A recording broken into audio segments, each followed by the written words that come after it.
అందరున్నా కానీ అనాథగా మిగిలింది ఓ అమ్మ. కన్న కూతురు, ముగ్గురు కూతురులు, ఓ కొడుకు, మొత్తం 4 సంతానం ఉన్నారు.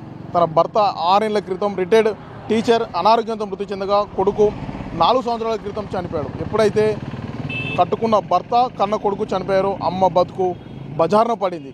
కోడలు, మనవళ్ళు నిత్యం కొట్టడం వల్ల బజార్కి ఎక్కింది, నన్ను ఎవరు చూస్తారని గుళ్ళో పండుకుంటూ తన ఆవేదన మొత్తం కూడా మిన్నంటుతున్నాయి. చూసుకోవచ్చు, మహబూబాబాద్ జిల్లా కేంద్రం చెందిన ఈరమ్మ అనే ఓ వృద్ధ మహిళకు 3 అమ్మాయిలు, ఒక కొడుకు సంతానం కలడు. ఆమె కన్నీరు మిన్నీరుగా విలిపిస్తుంది. గత కొద్ది రోజులుగా గుళ్ళోనే ఉంటుంది.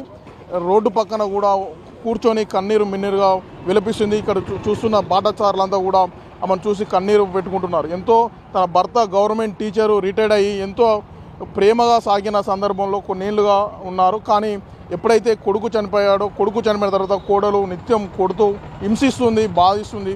గతంలో కడుపులో కూడా పొత్తి కడుపులో కొట్టింది, హాస్పిటల్లో పోయానని కూడా ఆ తల్లి చెప్తున్న రోదనలో ఇక్కడ అందరినీ కూడా కళ్ళను కన్నీరు కారిపిస్తుంది. అసలు ఏం జరిగింది, ఆ అమ్మకి ఎందుకు కష్టం వచ్చింది, అమ్మ ఉంది అడిగి తెలుసుకుందాం.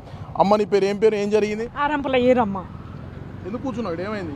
ఏమైందంటే నన్ను ఇంట్లోకి రానిత్తలేదు, కొట్టి సావదైంది. కొడుకు, బిడ్డ, తల్లి అసలు ఇంట్లోకి రావద్దు, నువ్వు ఎక్కడన్నా పో, ఏ చెట్ట కిందనన్నా బతుకుపో, ఎక్కడన్నా బతుకుపో అని పోలీస్ కేసు పెడితే కూడా, అడిగి పోతే కూడా గాలి అన్నాడు కదా, నువ్వు ఎందుకమ్మా, ఏ చెట్ల కిందనన్నా బతుకుపో, ఎక్కడన్నా బతుకుపో అని అన్నారు. ఇక ఏం చేయాలి నేను, తండ్రి నేను, ఇక నా బతుకు ఇట్లా అయింది. మీ సారు ఎప్పుడు చనిపోయిండమ్మా? ఏం పని చేసేది? టీచరు, గవర్నమెంట్ టీచరే. ఆయన చనిపోయి 6 సంవత్సరాలు అవుతుంది. 6.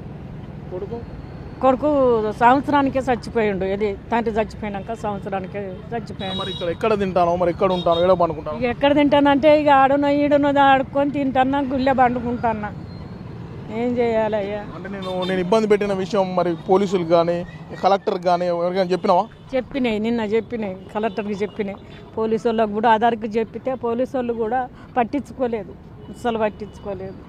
మరి ఇప్పుడు నీకు ఏం కావాలమ్మా? ఏం కావాలంటే నా ఇల్లు నాకు కావాలి, నా ఇంట నేను ఉంటా, నేను చచ్చిన దాకా నా ఇంట్లో నేను ఉంటాయా.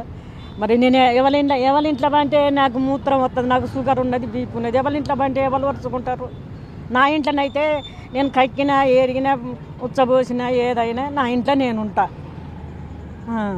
నేను ఈ 2 ఇళ్ళు కట్టుకొని 2 ఇళ్ళకు తాళం వేసింది ఎలా పెట్టి. అంటే నేను కొట్టడం కానీ అట్లా ఏమైనా చేస్తాను? ఎప్పటి నుంచి కొడతాను?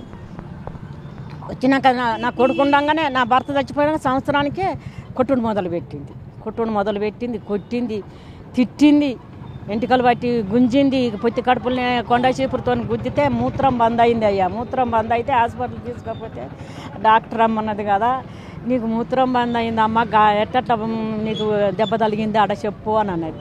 అంటే అమ్మ కోడలు చీపురు కట్టుతో, కొండ చీపురుతో పొత్తి కడుపులనే పొడిచిందమ్మ అని నేను అన్నా. అమ్మకు తల్లి లేదా, ఏడా సందు లేదని గాడ పడుతుందా అని అన్నాను. 6 ఏళ్ల క్రితం భర్త, 4 ఏళ్ల క్రితం కొడుకు చనిపోవడంతో అమ్మ బజాన పడింది. తమను ఆదుకోవాలంటూ కూడా గతంలో పోలీసు వారికి, కలెక్టర్ కూడా ఫిర్యాదు చేసింది. ఎవరు పట్టించుకోవడం లేదు, నాకు కనీసం గూడు లేదు, కూడు లేదు, నేను దీర్ఘకాలిక వ్యాధులతో బాధపడుతున్నాను కూడా అమ్మ రోధిస్తున్న తీరు ఇక్కడ అందరినీ కూడా విశేషంగా ఆకట్టుకుంటుంది, అందరినీ కూడా కన్నీరు పెట్టిస్తుంది. ఇప్పటికైనా ప్రభుత్వం స్పందించి ఎందుకు ఈ అమ్మ బాధ కూడా తీర్చాల్సిన అవసరం ప్రభుత్వ అధికారులపై, పోలీసులపై ఎంతైనా ఉంది. వీడియో జర్నలిస్ట్ వీరేందర్తో యశ్వంత్, బిగ్ టీవీ, మహబూబాబాద్.